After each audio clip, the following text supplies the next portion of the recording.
trabalhar mais um pouquinho, chega de moleza. Agora nós vamos aprender um pouquinho sobre as testemunhas de Jeová. Quem aqui já recebeu a visita de uma testemunha de Jeová?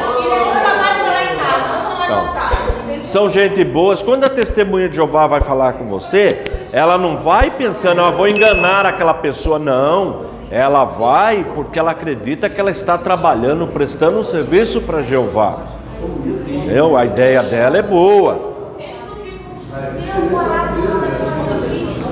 Então, exatamente. Então veja, estudando as doutrinas. Então nós vamos estudar. E por quê? Porque, deixa eu só mostrar uma coisa, depois eu já volto. Olha só, nós vamos tomar um texto das testemunhas de Jeová, escrito que elas distribuem por aí, vendem, nada aqui é proibido, nada é secreto. Então veja o que diz na revista Despertar, publicada pelas testemunhas de Jeová. A Igreja Católica ocupa posição muitíssimo significativa no mundo, concorda ou não? Verdade. E afirma ser o caminho da salvação para centenas de milhões de pessoas, concorda ou não? Verdade. Qualquer organização que assuma tal posição deve estar disposta a ser esmiuçada e criticada. Todos que criticam têm a obrigação de ser verdadeiros na apresentação dos fatos e justos e objetivos na avaliação dos mesmos. Corretíssimo, não está? Quem escreveu isso foi o corpo governante, a liderança da Testemunha de Jeová. Então agora nós vamos só fazer o seguinte: no lugar de Igreja Católica a gente escreve Testemunha de Jeová. As Testemunhas de Jeová ocupam, não é isso? Elas não estão aí levando a literatura? Então nós vamos fazer o que elas querem fazer com o catolicismo, nós faremos com ela. Estou falando mal delas?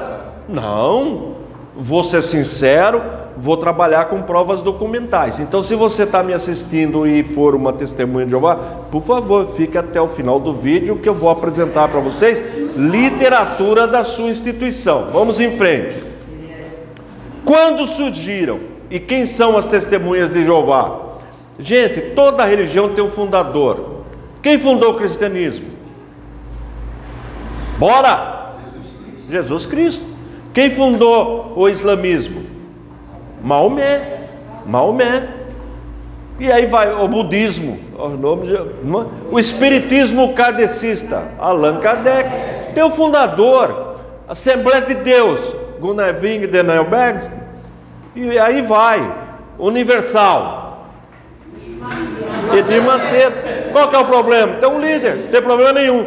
Logo, as testemunhas de Jeová também tem um fundador. Mas antes de mostrar o fundador para vocês, eu quero mostrar um gráfico para vocês. Olha só.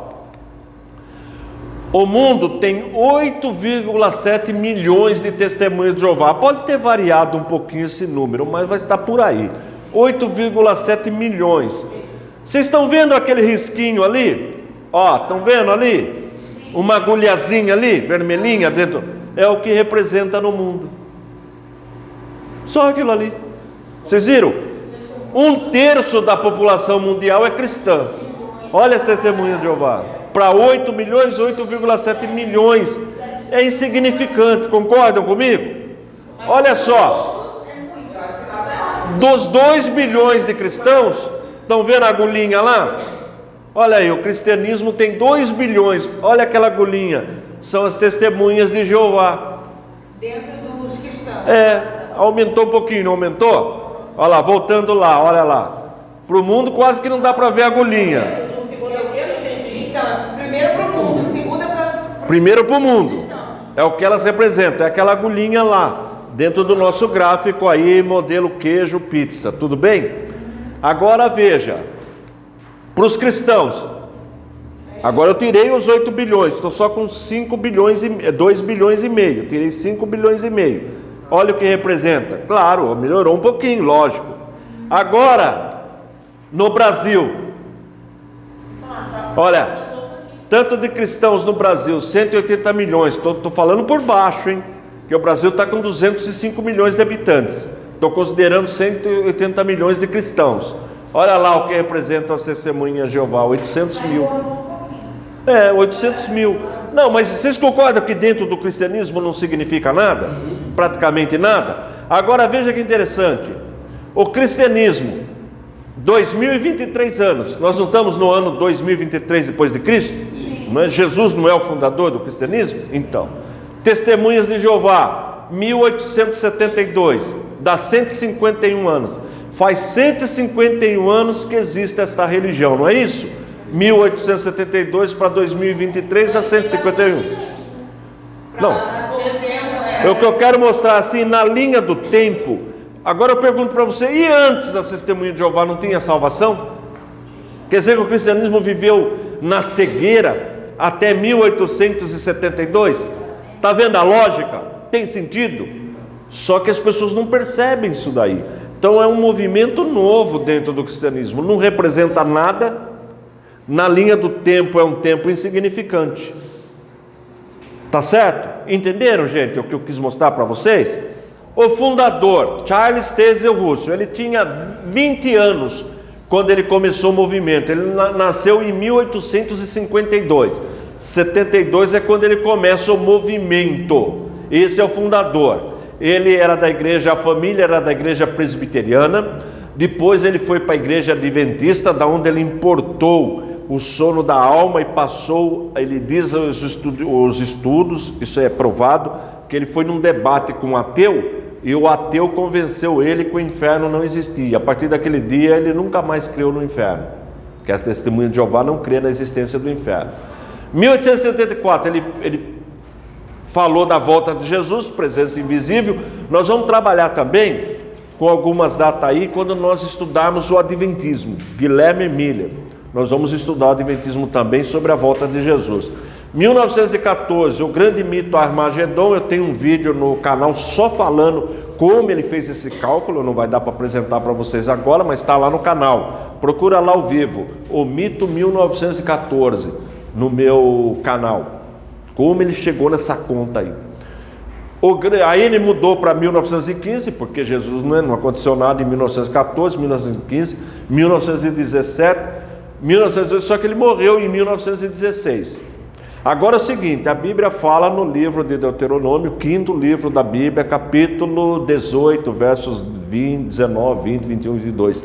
Se um profeta falar em nome do Senhor, e esta profecia não se cumprir, não temam este profeta, porque ele é um falso profeta.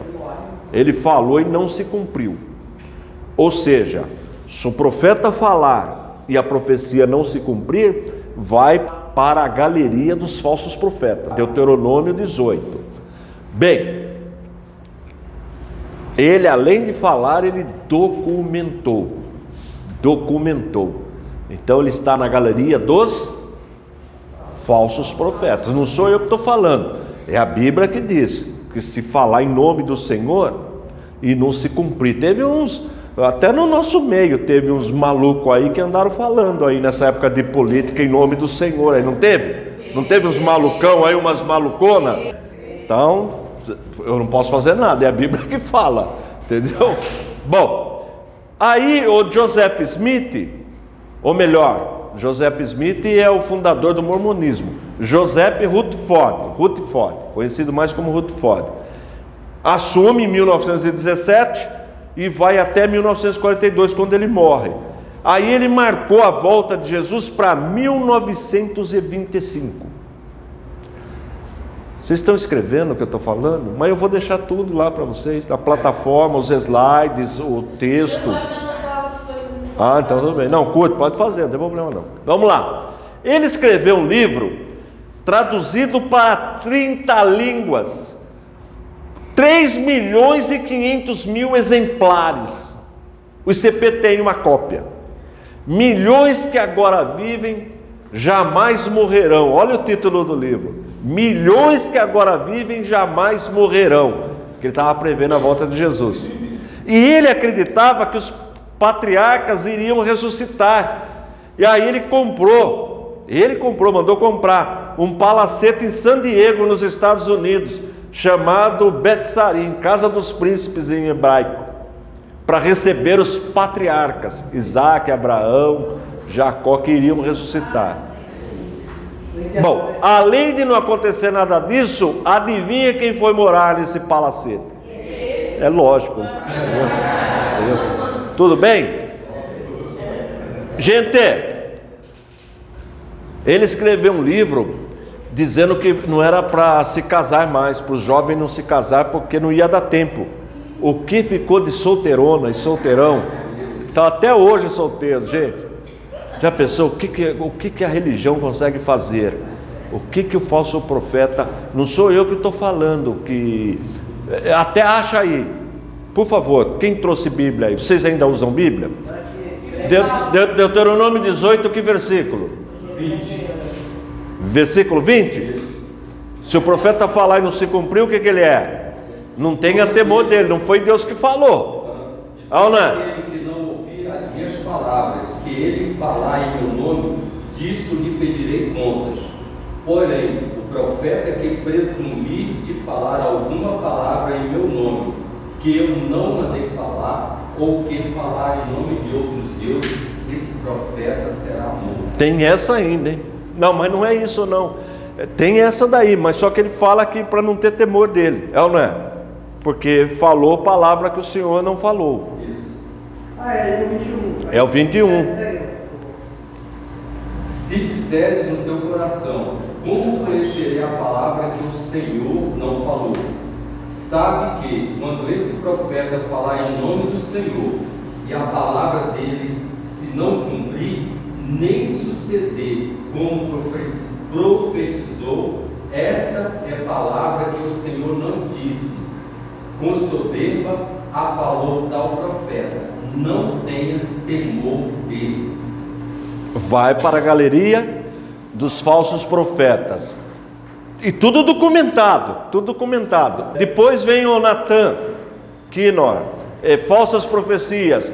Lançou o Novo Testamento e colocou o primeiro capítulo de João, versículo 1. No princípio era o verbo, e o verbo era Deus. Não, e o verbo estava com Deus, e o verbo era Deus. Ele colocou interpolou porque não tem no manuscrito, e grafou Deus com letra minúscula.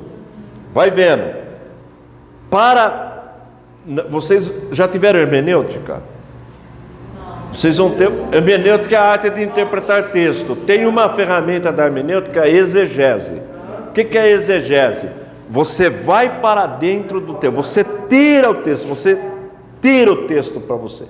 Agora, o que é exegese? Você pega o seu pensamento e enfia no texto.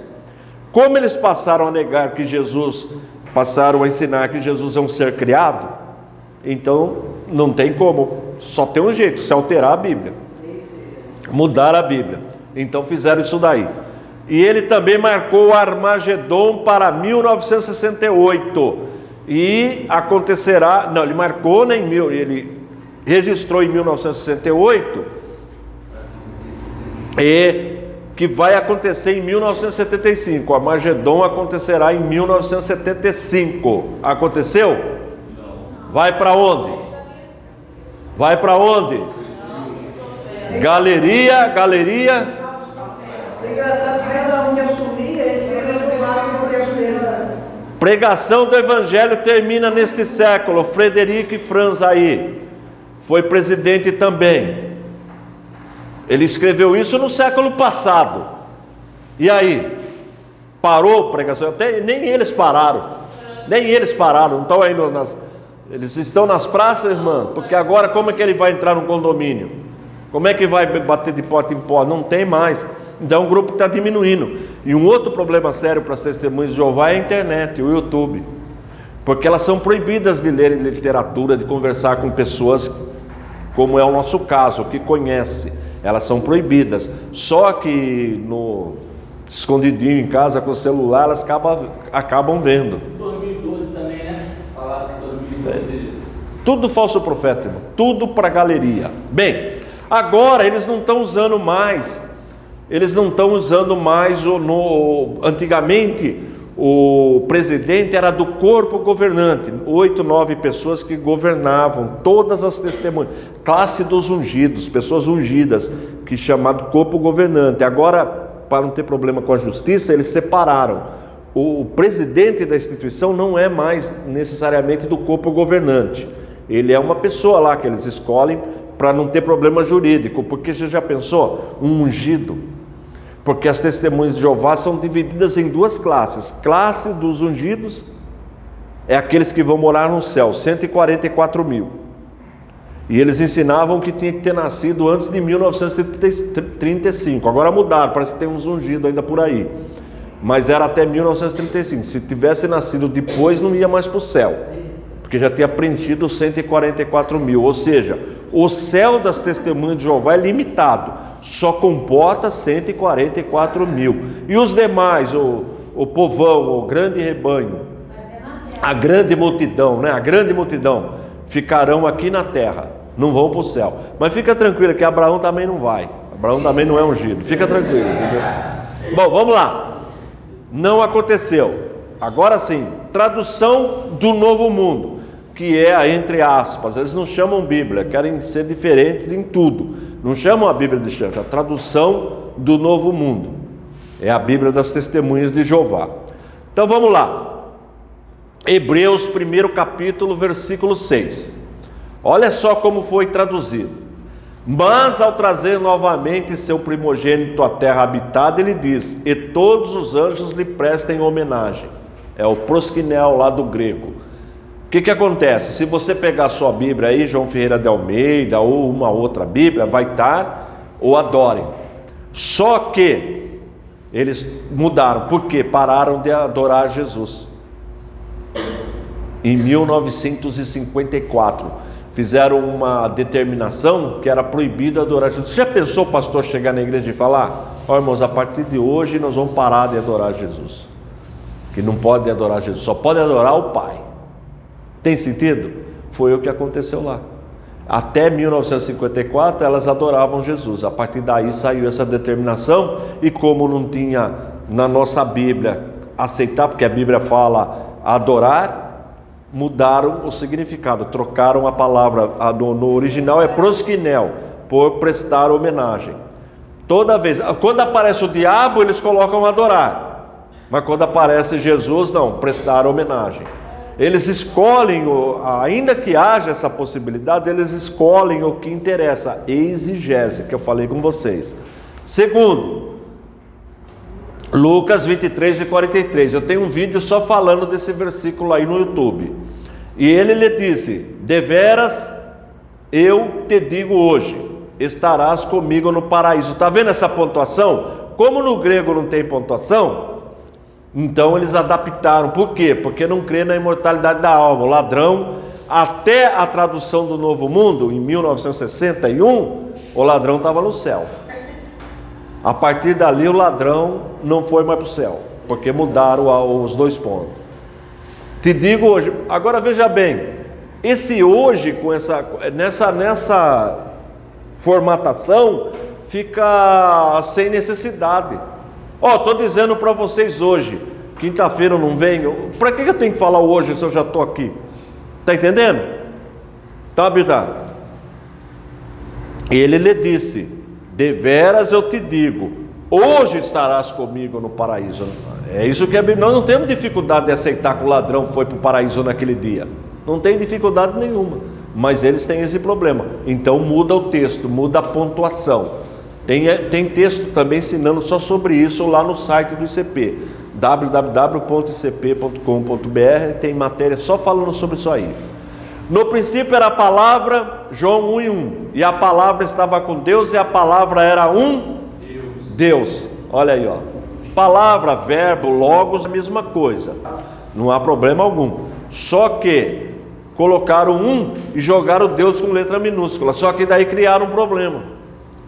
Tem dois deuses, um Deus grandão com letra maiúscula e um Deus pequeno com letra minúscula.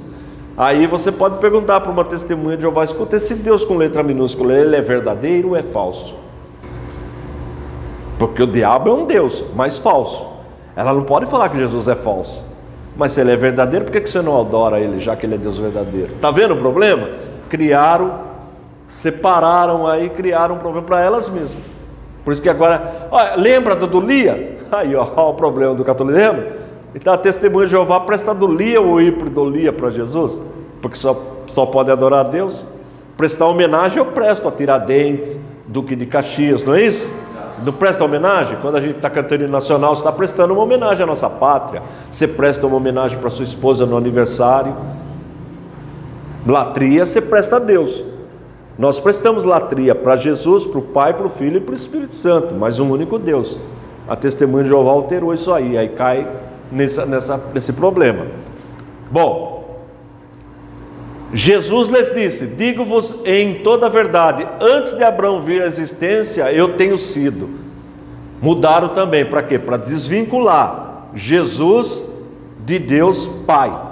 A ideia é essa daí, entendeu? Então altera, toda vez que tem um vínculo de Jesus com o Pai, faz uma mudança. João 10:33, os judeus responderam-lhe: nós te apedrejamos não por uma obra excelente, mas por blasfêmia. Sim, porque tu, embora seja homem, te fazes em Deus. Olha, é o seguinte, qual era a blasfêmia? Se a pessoa falasse que era Deus ou filho de Deus, ela era apedrejada pelo povo judeu. Se ela falasse que ela era Deus ou divino, filho de Deus, os judeus sabiam disso aí. Agora, se falasse que era um Deus descendente de Baal, de Dagon, para que ia ser apedrejado se era uma divindade falsa? Não teria sentido o judeu apedrejar, porque a pessoa não estaria blasfemando. Concordam comigo? Não, mudaram o texto, problema de novo. Essa é uma pergunta que você faz para a testemunha de Jeová. Agora, para encerrar esse assunto, João 20:25. A menos que eu veja nas suas mãos o sinal dos pregos e ponha o meu dedo no sinal dos pregos. Isso aqui é a tradução Novo Mundo. Está vendo a gravura delas lá? Quantos pregos tem na mão de Jesus? Porque pararam de aceitar que Jesus foi crucificado, mudaram também. Aliás, muda muito. Para testemunha de Jeová, Jesus não foi crucificado, não morreu de braços abertos para salvar a humanidade, ele foi estacado. Está vendo lá? Estauro, estacado. Só que na estaca, no desenho deles, quantos pregos tem? Só um. Só tem um prego lá. Olha lá no meio lá. Porque não precisa de dois, se está uma mão em cima da outra. Só que a Bíblia fala os pregos. A Bíblia fala os pregos, quando Tomé falou que só acreditava. Se levou 2 pregos nas mãos, é porque ele tinha que estar com o braço aberto. Aí a pergunta é o seguinte: onde foi parar um prego? Vamos lá. Quantos nomes Deus tem? Gente, eu tenho lá textos lá, quando as testemunhas de Jeová concordavam que Deus tem mais de um nome. Agora pararam também. Mas rapidinho, Deus tem nomes genéricos e tem nomes específicos. Sabe remédio genérico? Você só tem a fórmula, não é? Genérico e específico. Por que genérico? Porque você pode usar o nome tanto para uma divindade pagã ou para o Deus verdadeiro. O hebraico já traz isso, né? Exatamente. Exemplo, El. El é o nome genérico de Deus. É Deus, tradução é Deus. El. Está lá, ó, Êxodo 20, versículo 5. Não te encurvarás a elas, nem as servirás, porque eu, Senhor, sou Deus. Eu, Senhor, teu Deus, sou Deus zeloso. No hebraico, Elcana. Elcana. Esse Elcana, El, pode ser usado esse El para uma divindade pagã, como Baal. Mas como o judeu sabia que este El era para o Deus verdadeiro? Porque zeloso é o Deus verdadeiro. Eu sou Deus zeloso, Elcana. Aí, como no hebraico não tem maiúscula nem minúscula, tem lá no canal 60 aulinhas de hebraico que eu dou lá para aprender o... Não, se você quiser aprender, bem didático. Então, como você na língua hebraica não tem maiúscula e minúscula, como é que o tradutor, quando vai trazer para o português, que tem maiúsculo e minúsculo, coloca D maiúsculo ou D minúsculo? Ele vai ver o contexto. Está se referindo ao Deus verdadeiro? Deus maiúsculo. Está se referindo a um Deus falso? Baal, Dagon, D minúsculo. Entenderam? Depende do contexto. El Elyon, Deus Altíssimo. Gênesis 14, 19. E abençoou e disse: bendito seja Abrão pelo Deus Altíssimo. El Elyon. El Elyon é uma transliteração do hebraico. É como se fala no hebraico Deus Altíssimo, o possuidor dos céus e da terra. Como esse El Elyon na Bíblia também é usado para governantes, para autoridades, como que eu sei se é uma referência a Deus? Ora, quem era o Deus de Abrão? Não Deus verdadeiro? Então, na hora de traduzir Deus Altíssimo para a língua portuguesa, coloca-se D com letra maiúscula. Está entendendo? Mas é um nome genérico. Elohim ou Eloá. Elohim é o primeiro lá. Bereshit bara Elohim, primeiro versículo da Bíblia. Está no plural Elohim. Eloá é singular. No princípio criou Deus, Elohim, os céus e a terra. Como é que eu sei que esse Elohim, Deus, eu tenho que traduzir para o português? Elohim é Deus. Quando eu vou traduzir, por que eu sei que eu tenho que pôr letra maiúscula, irmã? Só que está olhando para mim, diga. Por que eu sei que eu tenho que pôr letra maiúscula? Por quê? Não, olha lá o texto. Por quê? A senhora lê o versículo lá e diz para mim se tem que traduzir maiúsculo ou minúsculo. Leia o versículo. Olha só, a senhora está traduzindo Elohim para a língua portuguesa, que significa Deus. Só que Elohim pode ser usado para um Deus pagão, uma divindade pagã, para o Deus verdadeiro. Como que nesse caso a senhora sabe que tem que pôr o D maiúsculo? Como? Por quê? Olha aí, ó. Quem que criou os céus e a terra? Foi o capeta? Foi o diabo? A senhora entendeu? Quem que criou os céus e a terra? Falou baixinho. Então, mas desculpa. Mas vocês entenderam, gente? O tradutor, na hora de traduzir, ele vê. Tudo bem? São nomes genéricos, mas são usados sim para Deus. E para divindades pagãs também. Agora vamos para os nomes específicos de Deus. Agora é só para Deus. Não tem mentira. Só para Deus. É o Shaddai. Que significa Deus Todo-Poderoso. Sendo, pois, Abrão da idade de 99 anos, apareceu o Senhor a Abrão e disse-lhe: eu sou o Deus Todo-Poderoso. É o Shaddai no hebraico. Todo-Poderoso é o Shaddai. E onipotente, mesma coisa. Teve um irmão que abriu uma denominação, ele queria abrir uma denominação, um ministério. Aí ele escreveu assim: Igreja do Deus Todo-Poderoso é o Shaddai Onipotente. Ele escreveu 3 vezes a mesma coisa, né, irmão? Simplicidade. Mas tudo bem, esse nome é específico de Deus.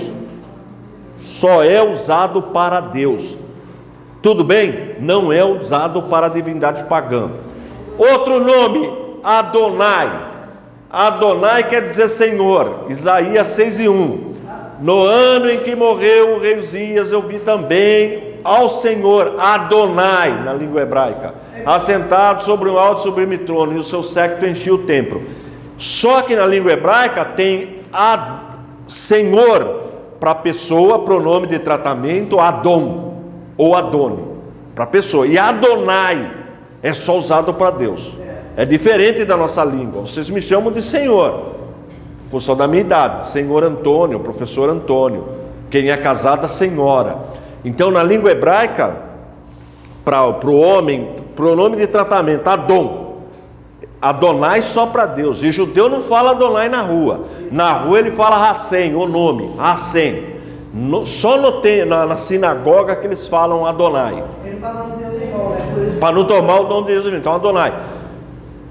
Por isso que quando a pessoa não vai falar, não, mas senhores tem muitos senhores. Não, só tem um Adonai na língua hebraica. Não tem. Não é igual na nossa língua, que tem, a gente usa Senhor para Deus e para nós também. Mas Deus sabe quando você se refere a Ele. Lógico. Estão entendendo, gente? Então é um nome específico de Deus, Adonai. Tá bom? Por isso que a nossa translação é a paz do Senhor, o assembleano, ó. A paz, Shalom Adonai. Shalom Adonai, não é Shalom Adon. Shalom Adonai, a paz do Senhor. Exatamente. Bom, E por último, Iavé Tessabaote. Esse Iavé é o tetagrama. O que acontece? Vocês já aprenderam sobre tetagrama? O Y, o H, o W, o H.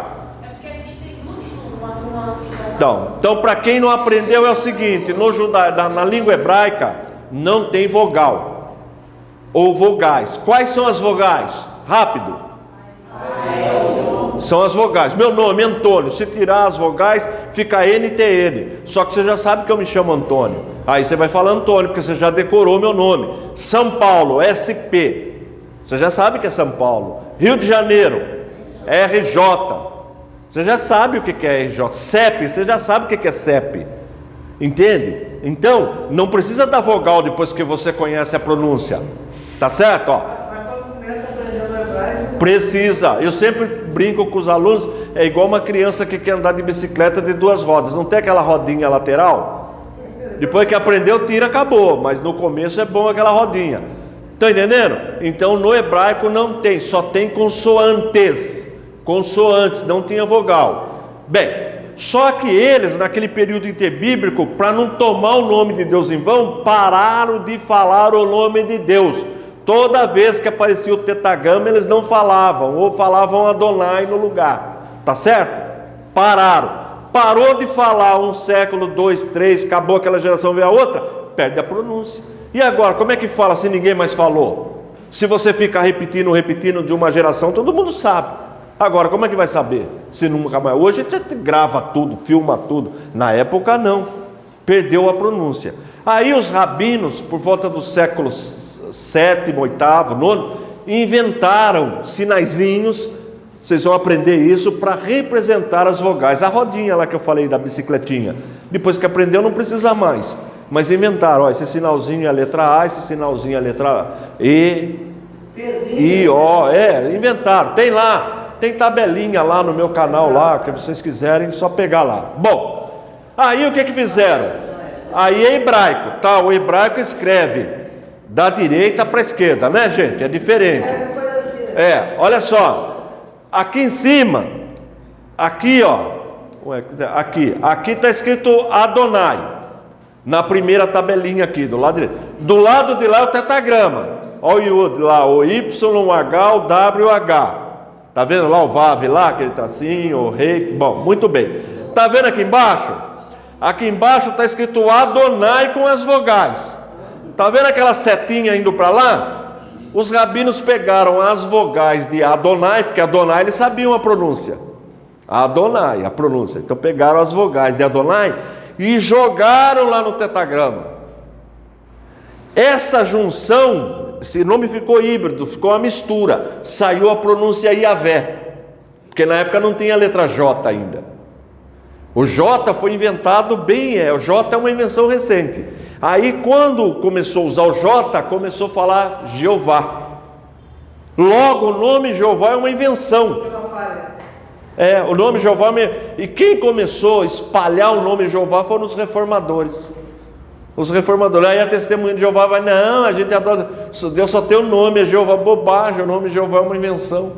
Eles sabem disso na literatura deles, tá bom? Dominou? Então Deus tem nomes genéricos e tem nomes específicos. Mas falar que Deus só tem um nome e o nome é Jeová é uma bobagem, tá bom? Tem aula lá no YouTube só falando disso. Vamos em frente. Deve-se crer na Trindade? Então a testemunha de Jeová, quando vai falar com você, ela vai usar 4 argumentos. Primeiro, é uma doutrina pagã. Não, eu não creio na Trindade não, uma doutrina pagã. Lá você vê lá no paganismo, deuses de 3 cabeças, é uma doutrina pagã. Ah, tá. Então você não crê na Trindade porque é uma doutrina pagã. Ótimo. E por que você crê em Noé então? Porque também tem no paganismo a história de Noé. Vocês sabiam disso? Que os deuses ficaram irados e mandou dilúvio. Vocês sabiam disso ou não? Sim. Tem no paganismo histórias também paralelas de Noé. Então você não pode criar em Noé também. Não pode crer em Noé também. Porque se você não crê na Trindade porque tem no paganismo, você não pode crer em Noé também. Em Noé você crê? Porque ela crê em Noé. Se tem histórias até anteriores de deuses. E aí, entenderam o argumento? Então esse argumento está jogado por terra. Concorda ou não? Tudo bem. Segundo argumento. Esses argumentos, elas têm uma brochurinha, um livrinho que elas catequizam com esse material. Por isso que eu vou desmontar os 4 argumentos. Segundo argumento. A palavra Trindade não aparece na Bíblia. Não, eu não creio nessa doutrina porque não tem a palavra Trindade na Bíblia. Muito bem. A palavra onisciente também não tem na Bíblia. Vocês sabiam disso? Onisciente. Por que não tem a palavra onisciente? Então Deus deixa de ser onisciente? Você comentou isso. Já comentei, né? Eu já falei? Não. Eu estou falando tudo de novo. Tá. Então tá. Quer ver? Olha só, o planeta Marte. O planeta Marte foi descoberto faz pouco tempo. Quer dizer que antes de descobrir não existia o planeta?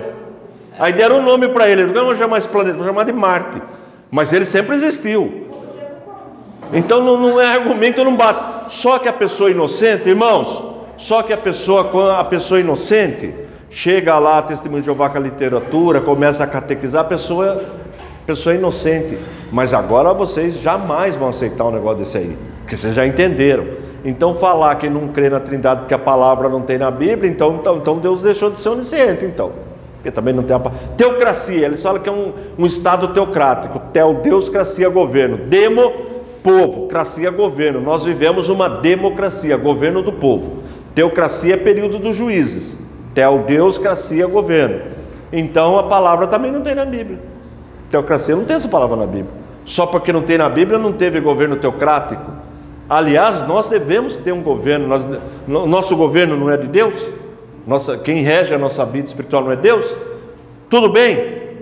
Terceiro argumento, a doutrina da Trindade é racional. Não, nós não cremos na Trindade porque é racional, irmã. Quem aqui tem filha? Solteira? Solteira. Então, se a filha da senhora chega para a senhora e fala: mamãe, eu estou grávida, mas fica tranquila, mamãe, é do Espírito Santo. Eita!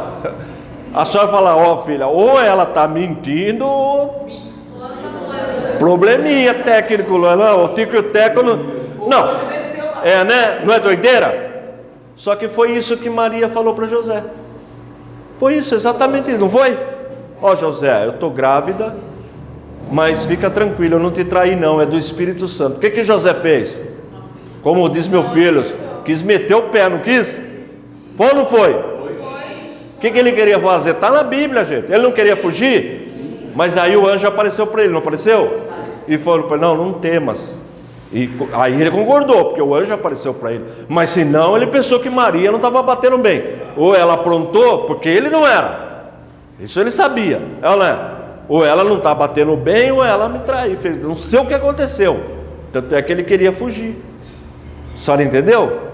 Então, pergunta isso para o testemunho de Jeová. É racional uma mulher ficar grávida sem ter relação com o homem? É racional? A Bíblia chama de mistério. Não é, irmão. Foge do nosso entendimento. Foge ou não foge? Então, aí você pergunta: e você crê? Ela crê. Quer dizer que você é uma pessoa, então, parcial. Tem coisa que você crê e tem coisa que você não crê. Porque se você não crê na Trindade porque é racional, você também não pode crer que Maria ficou grávida pelo Espírito Santo, porque também não é racional. Professor, mas aí ele vai, se eles não acreditam em Jesus, né, como Filho de Deus, não, eles acreditam na concepção do sobrenatural. Sim. Mas o que eu estou explicando para o irmão, não era para acreditar. Exatamente. Não é? Já que quer trabalhar com razão. Bom, eu não creio na Trindade porque a doutrina não é bíblica. A doutrina não é bíblica. Não, aí agora vamos para a Bíblia, né? Vamos para a Bíblia. Rapidinho, Deuteronômio 6:4. Ouve Israel, o Senhor, ó o Yahvé lá, tetagrama. Nosso Deus é o único. Aí está escrito Echad, mas no hebraico ele é Errad, é o único Errad, o único de unidade composta. E por que a gente sabe isso daí? Porque em Gênesis 1:26, a parte A, e disse Deus: façamos o ser humano a nossa imagem, conforme a nossa semelhança. Olha só, irmãos, e disse Deus, singular. Façamos, está no plural, tem mais de uma pessoa. Eu não sei quantas, mas tem mais de uma. Quem está me assistindo sabe que tem mais de uma pessoa aqui. porque está vendo eu conversar, está ouvindo o som da voz de vocês, mas não sabe quantas pessoas tem aqui. Sabe que é mais de uma, mas não sabe. Por quê? Porque não está explícito. Para mim está explícito quantas pessoas estão aqui, porque eu estou vendo, mas para quem está nos assistindo, não. Ele sabe, quem está nos assistindo sabe que tem mais de uma, porque já ouviram o som de vocês, a gente já leu todos juntos aqui, mas não sabe quantas, porque está implícito, tá certo? Só que o que está implícito no Antigo Testamento passa a ser explícito no Novo Testamento. É isso que nós vamos aprender. Veja bem, Gênesis 22, 2a. Deus continuou: pega o seu filho, seu único filho Isaque, a quem me ama, e vá à terra de Moriá. Deus falando com Abraão. Esse único aí é o único absoluto, porque Abraão só tinha um filho da promessa com Sara. Yahid, é isso aí no hebraico. Yahid. Se escreve Yashid, mas se lê Yahid. O único de unidade absoluta. Gênesis 2:24. Portanto, deixará o varão a sua casa, juntar-se-á com a sua mulher, e serão ambos uma carne. Tem tradução que fala uma só carne. Esse uma aí é Errad, unidade composta. Quando eu me casei, eu não virei a minha esposa, e nem vice-versa, mas uma só carne. O casamento é formado de unidade composta. Errad. Esse Errad que a senhora leu aí, de uma, só uma, é o mesmo de Deuteronômio 6:4. Ouve Israel, o Senhor nosso Deus é o único. Errad, está vendo Errad? Unidade composta. Olha que mistério, irmãos, unidade composta. Se fosse Yahid, era unidade absoluta, uma pessoa só, mas é unidade composta. Por isso que fala aí, ó: e disse Deus, no singular, façamos. Não tem como, irmão. Exige mais de uma pessoa, mas eu não sei quantas. Quem estava ali? Quem que participou da criação? Eu não sei. Exatamente. Agora veja, Filipenses 2:11. Vou contar até 3, vocês leem para mim? 1, 2, 3. Toda língua confesse que Jesus Cristo é Senhor, para a glória de Deus Pai. Deus Pai. Então Deus é Pai. Está o texto aí explícito, não está? Agora não está implícito, está explícito. Deus é Pai. Primeira carta de João, capítulo 5, verso 20. 1, 2, 3. Sabemos que já o Filho de Deus é vindo e nos deu entendimento para conhecermos o que é verdadeiro, e no que é verdadeiro estamos, isto é, em seu Filho Jesus Cristo. Este é o verdadeiro Deus e a vida eterna. Quem é o verdadeiro Deus? Jesus Cristo, não é? Não é o que o texto está dizendo? Este é o verdadeiro Deus e a vida eterna, Jesus Cristo. Bom, Filipenses 2:11 falou que o Pai é Deus. Aí está falando que o Filho é Deus. Agora veja que lindo. Atos dos Apóstolos, capítulo 5, versículos 3 e 4. 1, 2, 3. Disse então Pedro: Ananias, por que encheu Satanás o teu coração, para que mentisse ao Espírito Santo e retivesse parte do preço da herdade, guardando-a na mão para ti, e mentira não estava em meu poder, porque formaste esse desígnio em teu coração, não mentiste aos homens, mas a Deus. No versículo 3 fala que ele mentiu para o Espírito Santo. No versículo 4 fala que ele mentiu para Deus. Logo, o Espírito Santo é Deus, mas só tem um Deus. Trindade. Nós cremos em um único Deus, mas nós provamos que existe na divindade em Deus 3 pessoas distintas: a pessoa do Pai, a pessoa do Filho e a pessoa do Espírito Santo. E os 3 estavam na criação. É só ler João no primeiro capítulo, fala que Jesus criou todas as coisas, tudo foi feito por Ele e para Ele. E no segundo, já em Gênesis, você vê lá o Espírito Santo pairando sobre as águas. Então não tem como negar que o Espírito Santo trabalhou na criação, e o Pai trabalhou, e o Filho. É o façamos. Estava implícito no Antigo Testamento, agora passou a ser explícito no Novo Testamento. Decoraram, gente? Precisa saber argumentar isso aí. Oi? Uma vez eu fiz aula Aí ela perguntou se não sabia contar. Quem sabe contar, você não fazer conta? Porque 1 é 3, 3 é 1, o que é isso? É só multiplicar. Ao invés de somar, faz 1 vezes 1 vezes 1, dá quanto? 1 vezes o 1, 1 vezes o 1, 1. A senhora, quem que estava falando? Eu atrapalhei, não deixei falar. Quem queria falar? Perdão, irmão, me perdoa. Por enquanto tá no meu coração ainda. Tem que orar pra fazer depois. No caso, para eles, que para nós cremos no Evangelho, né? Os Evangelhos, né? Tem lá os Evangelhos. Eles creem também no Evangelho ou para eles é um. Na Bíblia? Sim, só que. Não, eu falo considerado o Evangelho. No caso, eles consideram? Não, eles não são evangélicos. Não, testemunha de Jeová, não. Não, nós estamos Eles vendo. consideram, por exemplo, esses Pseudo-cristão. Parece que é cristão, mas não são cristãos. E para eles, nós somos todos seguidores. As nossas doutrinas são de demônios. A doutrina da Trindade, para uma testemunha de Jeová, é uma doutrina de demônio. Está entendendo? Você botou um texto deles, acho que foi Mateus, não foi aí? Aí, o que eles consideram então, por exemplo, o Evangelho? Para eles é o quê? Como? Não, não, irmão, toda vez que o texto. Quer ver, ó, por exemplo, olha. Esse aí que você quer falar? Olha só, esse texto, ó, deixa eu voltar aqui, ó, olha só. Quem é Jesus para a testemunha de Jeová? Então a testemunha de Jeová, para negar que Jesus é Deus Todo-Poderoso, ela vai argumentar com você. Jesus falando, Mateus 24, versículo 36. Mas daquele dia e hora ninguém sabe, nem os anjos do céu, mas unicamente meu Pai. Olha lá, como que Jesus pode ser Deus se ele mesmo fala que ele não sabia? E Deus sabe todas as coisas. Olha aí, ó. Ocorre que Jesus, para cumprir o seu papel de Messias, não usava os atributos da divindade. Tanto é que depois, no capítulo 28, após a ressurreição, que ele falou: todo poder me é retornado, me é dado. Todo o poder. Ora, quem tem todo o poder é todo poderoso, ou não? Sim. Faltou alguma? Todo o poder, toda a autoridade, todo o poder. Quem tem todo é todo poderoso. Mas isso ele não vai. Então ele vai pegar versículos para tentar levá-lo para a doutrina dele. Só que a Bíblia, você não interpreta a Bíblia com versículo. A Bíblia interpreta a própria Bíblia, né? Professor, então nesse contexto aí, eles negam novamente a humanidade de Jesus. Não, aqui não. Porque quando Jesus, assim, a divindade, porque quando Jesus estava falando, Eles não negam a divindade, eles até creem, só que eles creem numa divindade inferior. Entendeu?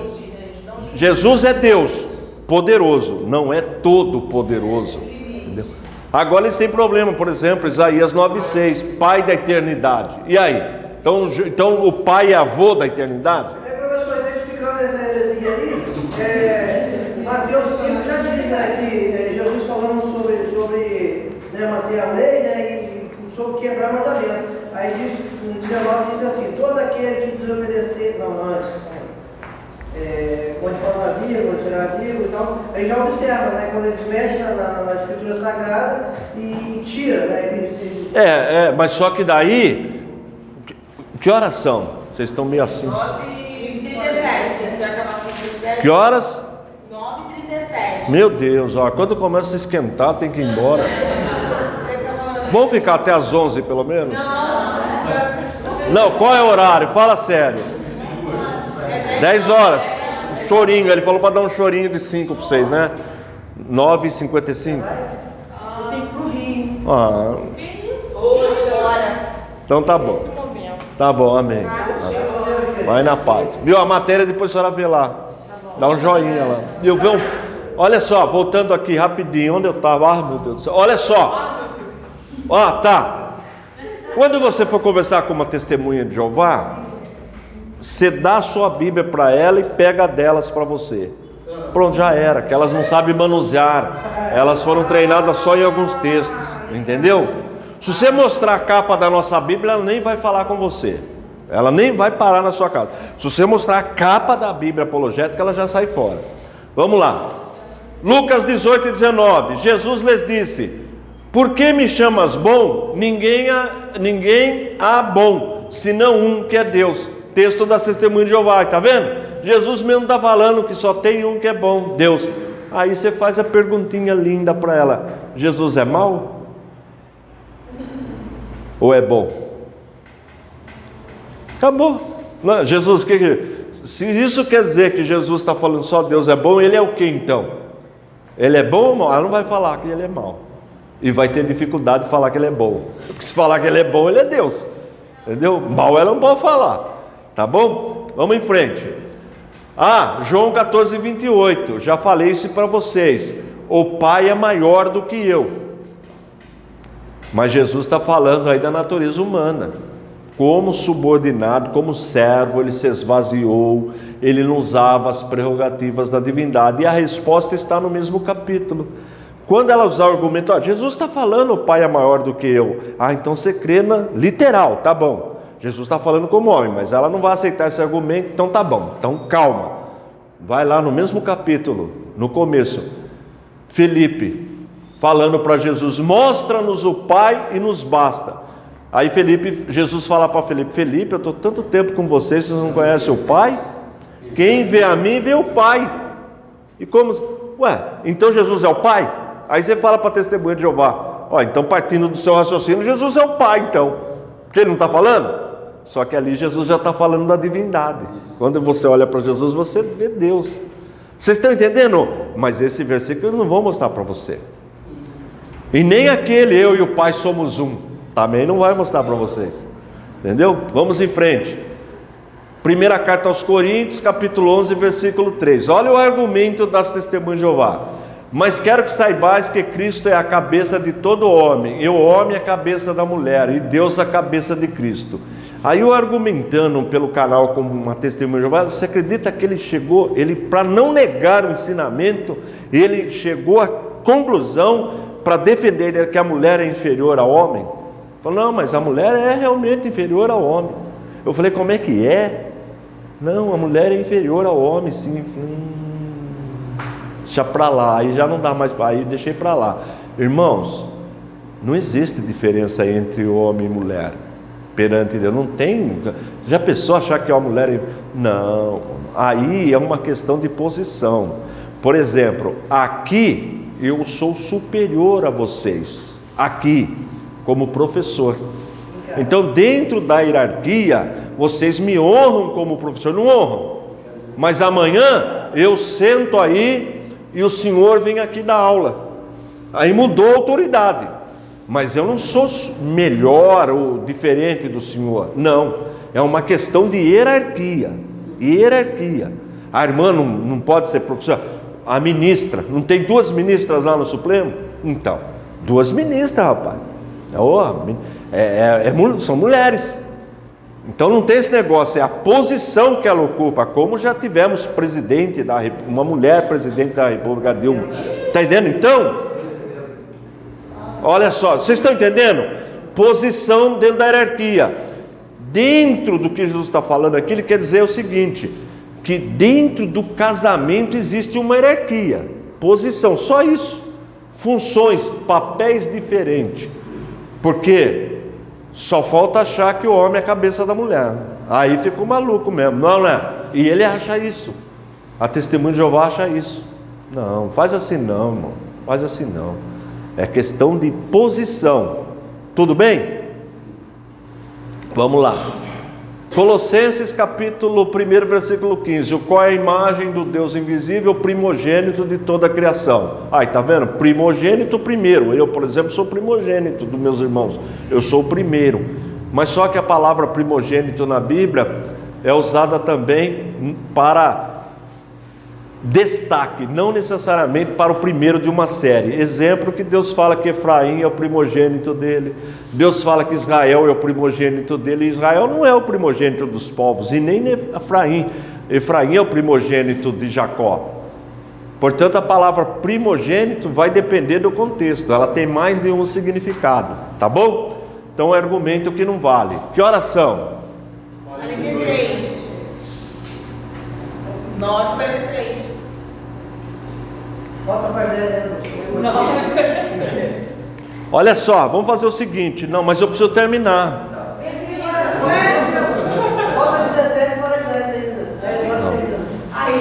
Bom, olha só o argumento das testemunhas de Jeová sobre o Espírito Santo.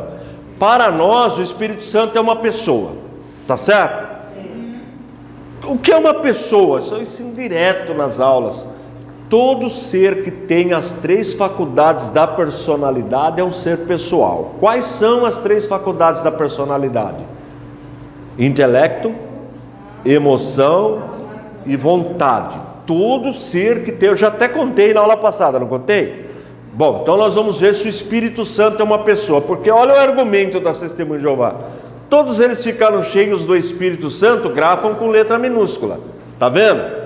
Tá vendo o Espírito Santo com letra minúscula? Porque não acreditam na personalidade do Espírito Santo. Ficaram eles cheios de uma pessoa? Não, mas ficaram cheios da força ativa de Deus.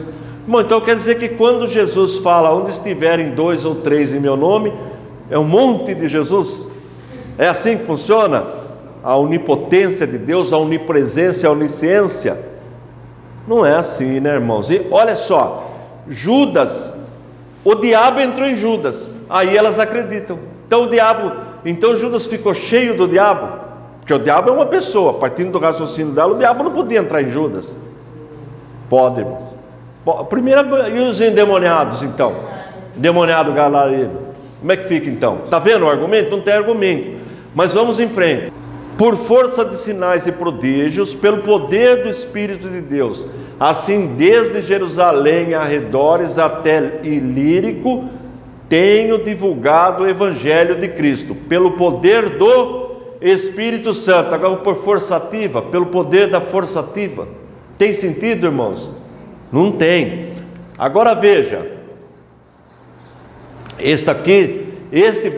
voltando aqui, este versículo está mostrando que o Espírito Santo é todo poderoso, pelo poder do Espírito Santo, ele é mesmo todo poderoso. Esse texto fala com o Espírito Santo, olha, Deus porém revelou isto a nós por meio do Espírito, porque o Espírito sonda. Fala que o Espírito Santo é onisciente, ele conhece os nossos pensamentos. Esse texto fala que o Espírito Santo é onipresente, ele está em todos os lugares. O Espírito Santo é onipresente. Depois vocês leem, porque não vai dar tempo de ler agora. Agora veja bem, lembra que nós aprendemos que todo ser pessoal tem as 3 faculdades da personalidade. Rapidinho. Consolar é um atributo da pessoa, da personalidade. Quem consola? Atos 19:31. Não vou ler esse aí, mas ele consola. O Espírito Santo ensina. João 14:26. Ele é o mestre da igreja. Ensinar tem a ver com intelecto, não tem? Ensinar. Consolar tem a ver com emoção, não tem? O Espírito Santo guia vontade. Quem guia, o outro tem vontade, intelecto, guia. O Espírito Santo guia. Está vendo, gente, atributos da personalidade do Espírito Santo? O Espírito Santo se entristece, olha aí, emoção. Vocês sabiam que é possível entristecer o Espírito Santo? Vocês sabiam? Tem o texto aí, não vai dar para ler agora. O Espírito Santo comissiona e nomeia ministros. Olha aí, como que pode ser uma força ativa? São todos atributos da personalidade. Esse texto mostra a personalidade do Espírito Santo. O Espírito Santo clama. Vocês sabiam que o Espírito Santo clama? Olha o texto aí. Tá certo? Agora o significado da palavra alma para concluir. Dá tempo? Quantos minutos nós temos? 10, dá. A palavra alma é uma palavra polissêmica. Palavra polissêmica, palavra que tem mais de um significado. Já falei para vocês. Vela de navio, vela de carro, vela de acender. Então vamos lá. Respondam para mim. 4, olha lá. Respondam para mim, 4 alternativas. Presta atenção. Êxodo 1º capítulo, versículo 5. Todas as almas, pois, que procederam dos lombos de Jacó foram 70 almas. José, porém, estava no Egito. Qual a alternativa? Rapidinho. A, B, C ou D? Vamos, gente, para terminar. Pessoa, né? Pessoa, não é? Pessoa. Todas as pessoas, pois, Cabe pessoa, não é? Pessoa está falando de gente, não está? Então alma aí significa pessoa. Alternativa C. Porquanto é a alma de toda a carne, e o seu sangue é pela sua alma. Por isso tenho dito aos filhos de Israel: não comereis o sangue de nenhuma carne, porque a alma de toda a carne é o seu sangue. Qualquer que o comer será extirpado. Alma aí é o quê? Sangue, né? O texto está falando, o texto está no explicativo B, sangue. Concorda ou não? Alma é sangue. Então a alma lá foi pessoa, aqui já é sangue. Está falando o texto que é sangue. O texto está falando. Vamos lá, Isaías 1:14. As vossas luas novas e as vossas... Olha, Deus falando. É Deus falando. As vossas luas novas e as vossas solenidades, a minha alma as odeia. Já me são pesadas. Já estou cansado de as sofrer. Bora. Consciência de Deus. Está vendo? Consciência. Olha aí, ó. 3 significados já para a alma. Vamos mais um significados. Gênesis 2:7. E formou o Senhor Deus o homem do pó da terra e soprou em suas narinas o fôlego da vida, e o homem foi feito alma vivente. Está vendo, gente? O contexto já fala o significado de alma. Só que a testemunha de Jeová quer colocar a alma num único significado: sangue. Por isso que proíbe a transfusão de sangue. Entenderam? Para começar, o texto de Atos dos Apóstolos, capítulo 15 do Concílio de Jerusalém, aquele sangue ali é sangue de animal, para se abster do sangue. Porque se aquele sangue fosse de gente, a carne também seria de gente. Logo, se a carne não tivesse sangue, você podia comer carne humana, mas isso seria canibalismo. Então olha o contexto: se a carne ali é de animal, o sangue também é animal. Então não tem nada a ver com transfusão de sangue aquele texto. Por que a senhora está dando risada? Nossa, que foi? Pode ir embora ainda não. Eu sou autoridade, eu não falei que eu estou na coisa. Olha lá, ó. Agora leia isso aqui para mim, para a gente ir embora então. Mateus 10:28, palavras de Jesus. 1, 2, 3. Não temam os que matam o corpo, mas não podem matar a alma. Pelo contrário, temam aquele que pode fazer padecer no inferno tanto a alma como o corpo. Quem pode matar o corpo e não pode matar a alma? Bora! Não vou deixar ir embora. Quem pode matar o corpo e não pode matar a alma? O capeta, o coisa ruim, até o homem. O cara chega no assalto, latrocínio. Você sai aqui, pum! E aí? Ele matou a sua alma? Matou o corpo. Nós não aprendemos sobre a imortalidade da alma? Agora, quem pode lançar no lago de fogo? Geena, ali é Geena, lago de fogo. Ali, inferno, ali é lago de fogo. Quem pode lançar no lago de fogo? Só Deus. Então quem nós temos que temer? Está vendo? Está vendo a diferença do significado da palavra alma? Só que eles querem encaixotar a alma só com o significado do sangue.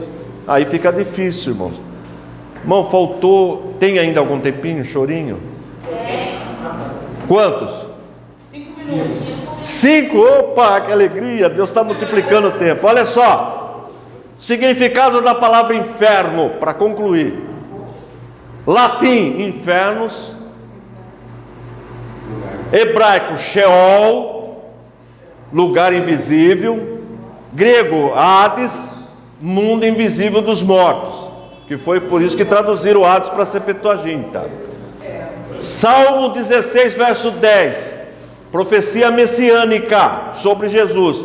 Não deixarás a minha alma no inferno, nem permitirás que o seu sangue veja a corrupção. Jesus, quando morreu, ficou 3 dias na sepultura, doada por José de Arimateia. E ele foi até o inferno, a habitação dos mortos. Está lá em Pedro. Foi ou não foi? Jesus. Ficou lá? Voltou, né, para o corpo, não voltou? Então está aí.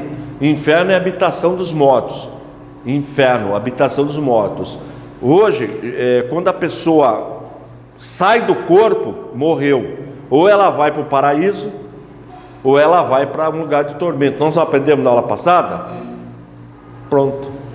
Tá bom? Deu para passar. Irmãos, o negócio é o seguinte, ó. O irmão reclamou que eu estou indo muito rápido. Mas muito alto? Quem acha que eu estou falando alto? Muito alto? Não, pode falar, para mim é melhor. Eu falo baixo, vou diminuir então. Olha, deixa eu aceitar o meu som. Tá boa essa altura? Tá boa essa altura? Tá boa assim? Tá boa essa altura? Tá muito alto? Tá, olha só. Olha só, deixa eu falar uma coisa. Calma, deixa eu falar. Pois não, irmã. PR Antônio Fonseca, YouTube. PR Antônio Fonseca. Não, mas vocês não vão nem orar, vão saindo assim. Vamos orar. Eu vou pedir para a irmã que falou que eu estou falando alto orar. Ó, só que não é vigília, é só o fechamento. Mentira! Senhor, meu Deus, meu Pai, graças te dou. Pai, obrigado, Senhor, por mais uma noite. Obrigado pelas suas misericórdias que se renovaram nas nossas vidas, Senhor. Obrigado pela sua aula, Senhor, maravilhosa, que nós estamos buscando conhecimento cada dia mais da sua palavra, meu Deus. Abençoe a vida do pastor, do professor, a vida da sua mulher, que sua esposa está aqui acompanhando ele. Nos leve para casa em segurança, Senhor. Em nome do Senhor Jesus. Amém. Amém. Glória a Deus.